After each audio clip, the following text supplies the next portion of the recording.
On social media about 30 minutes before the attack. The tragedy sparking a renewed debate on gun control here in the United States. WDN's Jenna Barnes has been following the latest developments tonight. Jenna? Yeah, the Texas governor says the shooter had no known criminal history or mental illness. The governor of Texas also says, though, this is a mental health problem, and he called out Chicago when pressed on gun reform.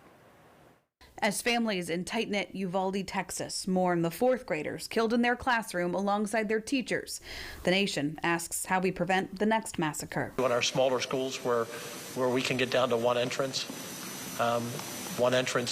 might be one of those solutions. Texas's lieutenant governor says we can improve an architectural weakness by fortifying schools better, while the governor of that state says mental health lies at the heart of the problem. Maybe as much as a 40-county region around the area where we gather right now, there is no mental health hospital. But the aunt of 10-year-old Eliana Garcia, who was shot to death along with 18 of her classmates, questions Texas gun law. I just don't understand how people could sell that type of a gun to a kid, to an 18-year-old. Like, what is he going to use it for?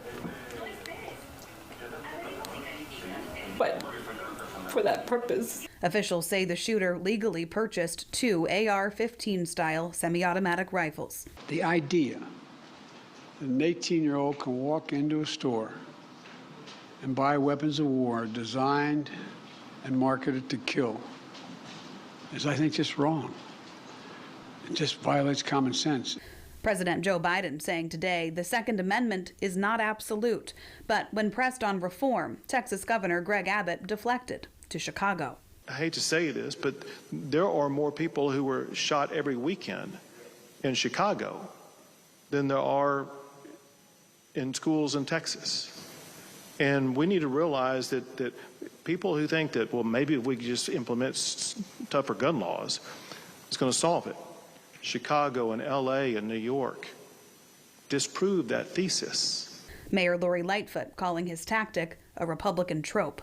This is a man who is determined to be in a race to the bottom.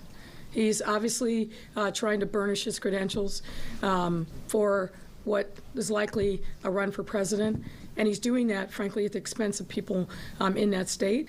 Here, a 2017 city report found that 60% of the crime guns recovered in Chicago came from other states with more lax gun laws.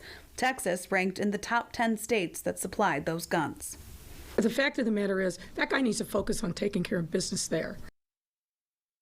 And we're learning tonight that some of the victims had been celebrated earlier in the day for making the honor roll and having perfect attendance. Some of their families had even been at the school for that celebration. 17 people were also hurt in the shooting. And guys, the president and the first lady are planning a visit there to Uvalde in the coming days. All right, Jenna, thank you. And a